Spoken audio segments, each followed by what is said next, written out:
Okay, everybody, welcome to Unit 9.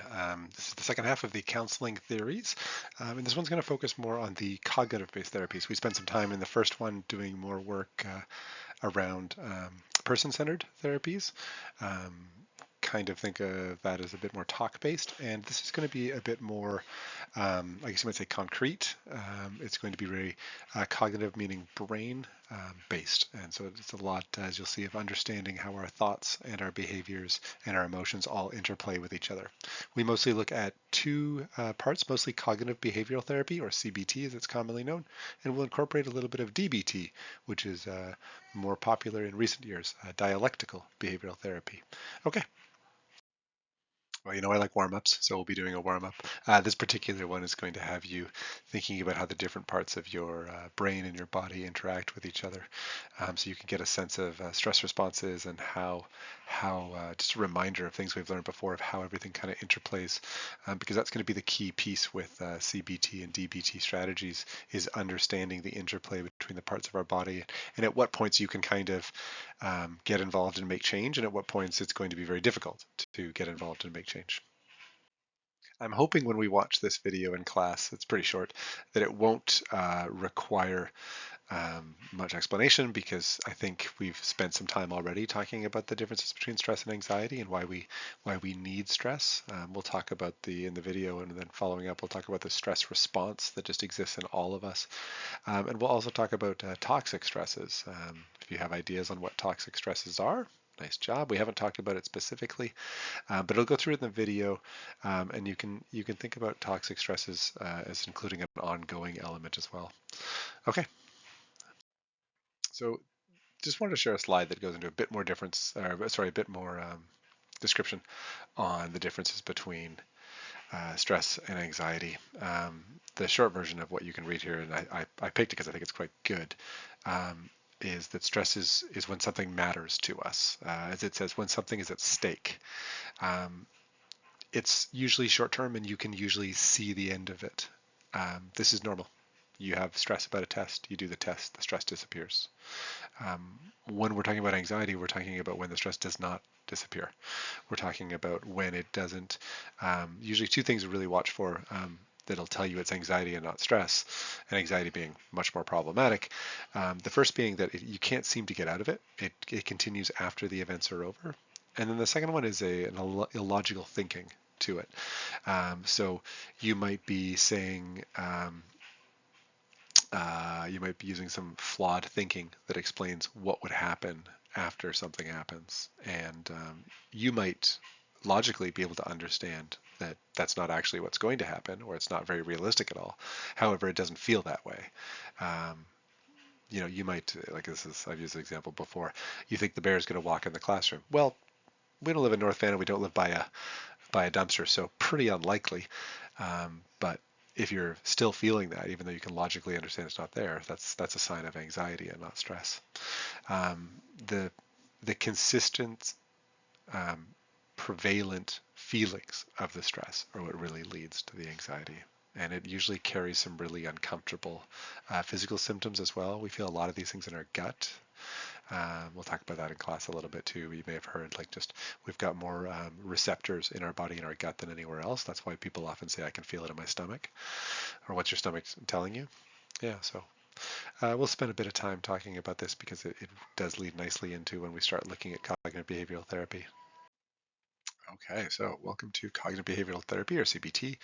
If you find yourself interested in this, I also have a handout that I might even bring to class that specifically goes into this in a bit more detail. It's really good for students that like to logically think through things. CBT is a very structured approach. It gets a lot of love from studies of cognitive therapies that are always trying to determine which can be the most useful for people, because it's very direct and clear in what to follow.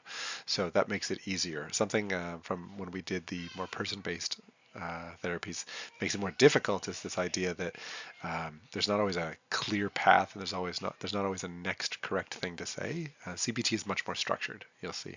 So it gets some love from the academics because it's easier to follow and you can see how effective it is more easily.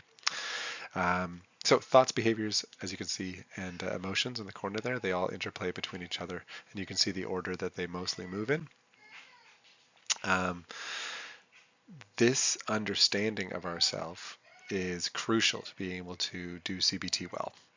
CBT, as you can see there, the underlined spot, conscious, automatic, and schemas. So conscious thoughts, as it says, rational thoughts and choices that are made with full awareness. So conscious being fully aware. When you're asleep, you're not conscious. When you're awake and you're paying attention, you're conscious. Automatic thoughts. These are the thoughts that happen so rapidly, as you can see, that we may not be fully aware of them. We need automatic thoughts in order to do much of the things that we do in life, because we can't spend our consciousness on everything we do. It would just be too overwhelming. This is why people don't give tests longer than, in high school, an hour and a half or so, and in university, 3 hours is kind of the max they allow, because people can't stay focused that long, and a test requires conscious thought. Automatic thoughts can be used for all sorts of things in our life that don't really require us to engage as meaningfully. It's useful, as I say, but it also could be problematic, because if some of your automatic thoughts become unhelpful thoughts, and I don't want to use the word bad, I want to use the word unhelpful, kind of like we talked about before earlier in this course. Emotions aren't bad, they might be unhelpful. Thoughts might be unhelpful, but they're not bad. They're just not getting to the goal you want. So it's important to understand that we need to be able to uncover and recognize when we're having unuseful or unhelpful automatic thoughts. And then we need to be more conscious about how we deal with that. And then schemas at the bottom, as you can see, core beliefs and personal rules for processing information. Schemas are shaped by influences of childhood and other life experiences. So we spent lots of time talking about how those early years, especially the first 6, but all of our childhood, but especially the first 6, really influence how we experience and the narratives we create. So as you can see, CBT has a big I think my daughter out there is having some fun. A big piece to narrative underneath CBT. So understanding your individual schemas, also understanding your narratives, is going to be really crucial. The way this basically works is, if you want to be able to change your actions and behaviors, you need to understand how your thoughts are affecting your emotions and your emotions are affecting your behaviors.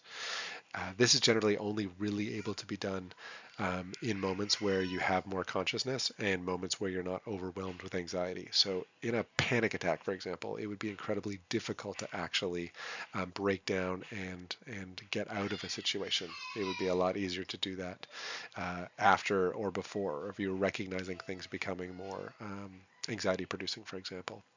We'll spend a bit of time on this. I'm going to show you an example. Okay, so here is an example I just put together, and you can see I've broken it down into thoughts, feelings, behaviors, and what's happening. I won't spend too much time on this because I know you can just read it, but we'll go through it in class. And then I'm going to ask you to kind of think and demonstrate your understanding of what I've done here by making one of these up in groups of 2 or 3 with an example around a test. Anything that can essentially cause distress. Anxiety is the most common one we think about, but anything that can really cause distress is something that could be a great time to use CBT skills. And then, so you can see thoughts, feelings, and behaviors are all there. And then what's happening, right? This is the crucial high-level thinking that we need to be able to do to break down the actual situation, and then realize at what point can we change the situation into a more helpful one that we're more comfortable with. Okay, so if you were kind of starting to think, which of the thoughts, feelings, and behaviors do I want to focus on? Well, cognition, the brain, the thoughts. So feelings are something that takes time and are really, really driven by our past experiences. If we have been hurt in a romantic relationship, for example, the next romantic relationship that hurts us is going to come back to feelings from past, even though they might be completely different relationships. We get better at things over time, but it takes time.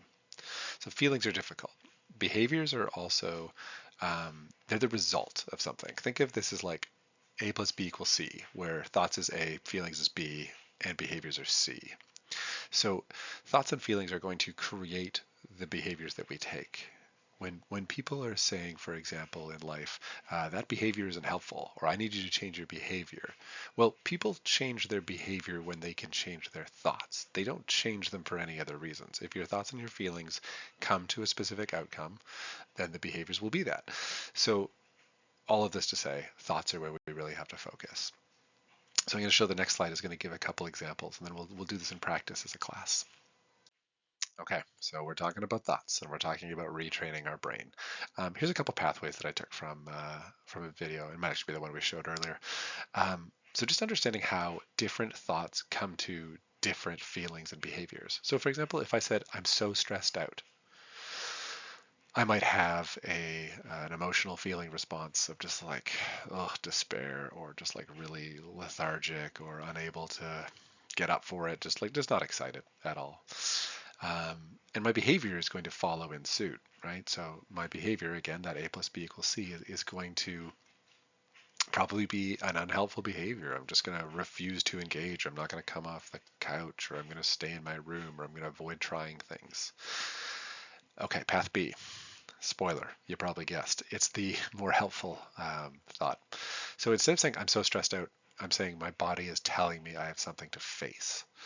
So what this is really doing is it's almost trying to inspire your mind to be able to get up for something and embrace it, right? You can see another example. Here we go again. I'm so overwhelmed. Instead, those might be, this could be tough, but I'll find a way to get through it. I've been saying a lot lately that I'd like to get a t-shirt. I'm pretty sure I am going to get a t-shirt because I like this idea that just says I can do tough things across it. Just, black text on white body, or white text on a black shirt. I haven't decided, but just a nice, simple, I can do tough things, which is definitely a path B sort of response, right?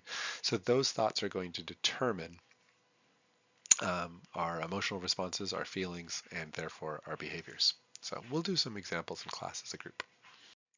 Okay, so like we did in Unit 1, looking at some of the person-centered strategies, we're going to do a little bit of practice as well, and I will do the example, see if we can get somebody to come up, and then we'll do it in triads like we've done the other ones before. And the goal is going to be, number one, forgive ourselves when we screw up because it's difficult and you've never tried it before. And number two, as you can kind of see hopefully you can see in the picture there with the guy who's come in, and the thoughts are all over the place and they're unhelpful and they're confusing and he's trying to figure it out. And this very successful counselor with no eyes or nose or mouth, very impressive, is going to try to help get some clarity and help them focus on helpful thoughts. So we'll take an example in class, and we'll do this. We'll pick something from the average teenage experience. And I wrote for 15 minutes. We'll see how time looks. We might need to do it for less, but we'll take some time and we'll go through it, and then we'll give you time to do it as well. The goal being, again, to try to break down and understand the thoughts that are maybe not helpful, and then to come up with new ideas for thoughts that maybe are more helpful and give better outcomes and behaviors. Okay, and then just to finish, I really want to take some time on there's something called the three minds, and there's something called the four strategies or four components of dialectical behavioral therapy, which has really caught fire in the last apologies for using fire there, really caught fire in the last 10 years or so, 5-10 years, and is used across a lot of Vancouver counseling. Cognitive Mental Health uses it a lot with their clinicians. A lot of private ones use it with their clinicians. So DBT is a good one to know of. It comes from similar roots of CBT, but is a little bit different and is dialectical, as you can see. So it's more in conversation. Often that conversation could be with yourself, or it could be with your clinician. So first of all, just to say, let's tackle the three minds. So there are three minds in DBT. There's the logical, there's the emotional, and the wise. The logic is the part that can predict and rationalize and understand. It's in the prefrontal cortex. It's in the front. The emotional is the part that comes from the limbic. It's with the hippocampus. It's with the amygdala. It's the part that can take over that we've talked about before. And then the wise it's more complicated than this. We might talk about it more in class, but basically a combination of both to be able to use your understanding of your emotions and what's important to you, but use them in a logical way that helps you make good decisions. The wise mind is the one that helps make the best decisions. And to think about in DBT, are the thoughts I'm having, are these logical based thoughts? only? Are they emotional only? Or are they wise? And the goal is to always try to, if you're not using your wise mind, get to the wise mind. The other thing with DBT, there's 4 components to it that clinicians will often use and give a lot of, not a lot, will give homework to their clients for. Mindfulness, I think you're aware of mindfulness. It sometimes gets a bad rap, but mindfulness just being the idea of living in the moment, right? And I don't mean that in a YOLO way, although you could probably extrapolate it to that. I'm more specifically talking about mindfulness as being able to bring center to your mind and your body in the moment you're living. Emotional regulation, which is massive and seems to be one of the things we struggle with the most in high schools now, I would say. At least that's what your teachers tell me. So being able to respond to challenging emotional experiences, being able to have something happen and then being able to hold it, whether that's like delaying needing to go for a walk when you need to take 5 breaks in class and getting it down to 3, whether it's being able to hear something really disappointing and have it not overwhelm you, being able to deal with that. Distress tolerance, very similarly. This is kind of like, now this is a different bucket, not the Here for Peers bucket. This is our ability to expand the challenge that we can take. So whereas emotional regulation can be a little bit more about um, delaying what's happening and being able to get through something. Distress tolerance is more about growing our bucket, our metaphorical mind bucket, so that we can get through challenging experiences. And then interpersonal effectiveness. This is about being able to use our wise mind to better be able to work with others. We'll spend a little bit of time in class talking about the 2 middle ones, emotional regulation and distress tolerance, because they are huge for the outcomes of people in high school and in life. And that pretty much sums up part 2 of the counseling theories. We'll be back for the final unit on trauma. Thanks, everybody.